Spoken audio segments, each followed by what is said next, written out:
Assalomu alaykum. Bugun seshanba. Biz ish kunimizni diagnostik gastroskopiya va laparoskopiyadan boshladik. Patsientamiz yoshlari 33 da, bularda birlamchi bepushtlik 5 yillik. 2 yil oldin gastrosalpingografiyada matочная труба непроходимida berilgan. Shunga qaramasdan от eko patsientka отказалась. Ekoga kategorически против bo'lganliklari uchun biz ularga diagnostik gastroskopiya va laparoskopiya operatsiyasini tavsiya etdik.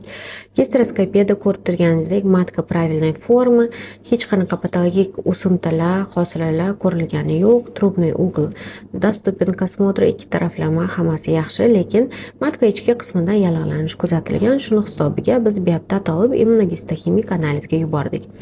Diagnostik laparoskopiyada ko'rib turganimizdek, ampulyarный отдел свободы, hech qanaqa дополнительный жидкостное образованиyalar ko'rilmadi, lekin kontrast брюшной полостьga oqib chiqmadi. Bu degani маточный трубно-исмический отделdan, трубный углdan непроходим va bunaqa holatlarda nematочный беременностьga moyillik juda ham ko'p. Shuning hisobiga bu holatda trubalar восстановить qilishga невозможно. Поэтому bunaqa holatda patsientkamizga yana bir marta taktikani o'ylab ko'rishlarini tavsiya etardik va bularga eko tavsiya etiladi.